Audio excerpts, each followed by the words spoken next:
Actualmente, el proceso de secado es de gran importancia visto tanto del punto de vista económico como práctico. La fluidización se refiere al proceso de la suspensión de partículas por la acción del paso de un fluido a través de ellas. Una buena mezcla de las partículas con el fluido, al igual que un buen contacto entre partículas y gas, y uniformidad axial en temperatura y composición, propiciando una alta transferencia de masa y de calor. Existen gran variedad de materiales que pueden ser secados antes de transformarlos en productos utilizables. Se han desarrollado diferentes tipos de secadores, entre los cuales se pueden encontrar los secadores por dispersión como el de lecho fluidizado. El principio del proceso de secado radica en la eliminación de un líquido por conversión en vapor, que se separa del sólido. La energía para conseguir la extracción del porcentaje de líquido contenido en las partículas es transferido por medio de las tres formas de calor conocidas: conducción, convección, radiación o combinaciones entre estas. Se deben tener en cuenta diferentes variables para la operación, las cuales tienen gran influencia en la calidad del producto de secado. Se deben tener en cuenta diferentes variables para la operación, las cuales tienen gran influencia en la calidad del producto secado. Existen diferentes campos de aplicación en procesos industriales, tanto de naturaleza física o química. Las aplicaciones a procesos físicos abarcan todos los procesos en donde tanto el sólido como el fluido no experimentan transformaciones químicas, de tal modo que solo se produzca una transferencia de masa o calor entre ambas fases, o entre el lecho y el ambiente. Algunos procesos son el transporte de polvos, el intercambio de calor o el secado entre ellos. Las aplicaciones a procesos químicos se asocian a procesos en los cuales interesa la conversión de fluido, es decir, el sólido se comporta como un catalizador o como fuente de calor. Podemos encontrar reacciones de síntesis como reacciones de cracking y reforzamiento catalítico de hidrocarburos. También existen procesos en donde el interés es la conversión del sólido, como reacciones de interés metalúrgico, tostaciones, calcinaciones, entre otras. Este proceso se lleva a cabo gracias a la transferencia de calor y masa que se realiza dentro del equipo, facilitando el contacto íntimo que tiene el producto con los gases de secado dentro del lecho fluidizado.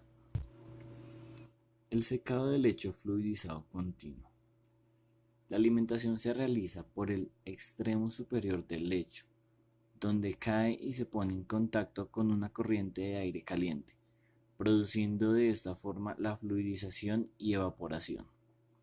Luego se transporta neumáticamente hacia una segunda zona, en donde el polvo es enfriado, obteniéndose en el proceso global de una aglomeración parcial de polvo, y consecuentemente la modificación de las propiedades iniciales. Debido a los altos coeficientes de transferencia térmica logrados en este proceso, se puede ubicar el secado del lecho fluidizado continuo como un equipo de tiempo de residencia media, permitiendo la deshidratación del producto termosensible. Este proceso es muy difundido para los productos que requieren la disminución limitada de humedad y definida propiedades granulométricas. El secado del lecho fluidizado discontinuo. El producto a deshidratar debe ser apto para soportar grandes tiempos de residencia. Para ambos casos, el calor intercambiado depende de la humedad del producto a procesar y tanto la temperatura del gas como la altura del lecho. El estado fluidizado alcanza cuando una corriente de aire introducida en un recipiente normalmente cilíndrico, donde se encuentra con una carga de sólidos, es lo suficientemente alta que a veces la resistencia inercial de los sólidos de reposo quedando suspendidos en la misma corriente de aire. Variables más importantes de operación. Para tener en cuenta el proceso de secado hay que conocer los procesos internos, como la transferencia de masa, transferencia de calor. Es necesario identificar las variables que intervienen. la velocidad mínima de fluidización, la porosidad, el número de Reynolds y la esfericidad. Adicional a esto, hay unos factores que afectan el funcionamiento por el diseño del mismo. 1. El flujo de gas del lecho. Se ha determinado que la distribución de dichas partículas mejora con el incremento de la velocidad. 2. Transferencia de calor. Es frecuente que en los procesos de secado el calor que se proporcione es el calor sensible del gas que entre. En algunos casos se adiciona el calor por medio de las paredes del lecho. Se debe tener en cuenta si lo que se está secando es termosensible. Por tanto, por esta situación se dice que no se puede adicionar demasiado calor de gas entrante. 3. Transferencia de masa. Y 4. Tiempo de residencia de sólidos. Tipos de productos y materiales que se pueden secar con lecho fluidizado. En la siguiente tabla se da una lista de sustancias y de soluciones evaporadas de sales hasta obtener sus cristales en el secado con lecho fluidizado. Podemos encontrar sustancias como son el cloruro de sodio, el cloruro de potasio y mezclas como lo son el cloruro de sodio con el nitrato de amonio, donde podemos observar su tamaño en milímetros y el contenido de humedad tanto a la entrada como a la salida. Los secadores de lecho fluidizado discontinuo son extensamente utilizados para el secado de productos farmacéuticos termosensibles. Los requerimientos para estos productos farmacéuticos son la distribución del tamaño de partícula, proporción de humedad residual, densidad aparente y forma de las partículas y cumplimiento de los estándares de calidad constantes. Los secadores continuos se utilizan para el secado de arena y de carbón. También son utilizados para el enfriamiento de materiales granulares como lo son los fertilizantes.